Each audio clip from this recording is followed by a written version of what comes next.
నిజ జీవితంలో జరిగిన సంఘటనల ఆధారంగా సినిమాలు తీస్తుంటారు, కానీ ఇప్పుడు సినిమాల ఆధారంగా నిజ జీవితంలో స్టోరీలు మారిపోతున్నాయి.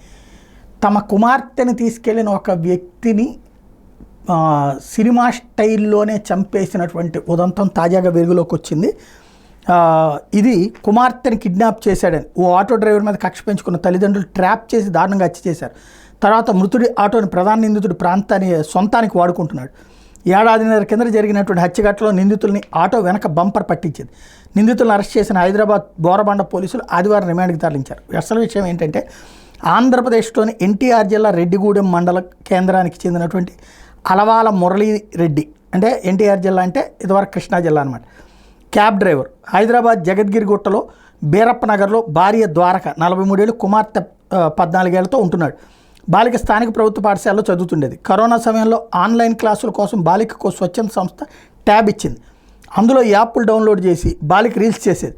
స్నాప్చాట్ ద్వారా సంగారెడ్డి జిల్లా నారాయణ ఖేడ్కి చెందినటువంటి ఆటో డ్రైవర్ ఓ కుమార్ పరిచయం అయ్యాడు. కుమార్కి వివాహం అయిపోయింది. భార్యతో తగాదాలతో బోరబండలోని సోదరి దగ్గర ఉండేవాడు. తనకు పెద్ద దర్శకులు తెలుసని, వాళ్ళు సినిమాలు అవకాశాలు ఇస్తారని బాలికను నమ్మించాడు. దీంతో బాలిక 2023 సంక్రాంతి సమయంలో ఇంటి నుంచి వెళ్ళిపోయి కుమార్ దగ్గరకు వచ్చింది. వారం పాటు అమీర్పేటలో ఉన్న గదిలో ఉంచి తన కోరిక తీర్చాలంటే అతను వేధించాడు. భయపడిన బాలిక తప్పించుకుని వెళ్తుండగా పోలీసులు గుర్తించారు. తాను అనాథనని, తల్లిదండ్రులు చిన్నతనంలో చనిపోయారని చెప్పడంతో పోలీసులు నింబోలి అడ్డాలోని ప్రభుత్వ బాలికల సంరక్షణ గృహానికి తరలించారు. కుమార్తె వాడే ట్యాబ్ను చూసిన తండ్రి అందులో కుమార్తెతో చేసిన వాట్సాప్ చాటింగ్ గమనించాడు. పోలీసులు ఫిర్యాదు చేయలేదు. ఎలాగైనా తాను కుమారుని పట్టుకుని కుమార్తెను రక్షించాలనుకున్నాడు. భార్య ఫోన్ నెంబర్ నుంచే అతడితో చాటింగ్ చేయించాడు. ద్వారక యువతిగా ఉన్నప్పటి ఫోటోలు పంపిస్తూ ముగ్గులోకి దించింది.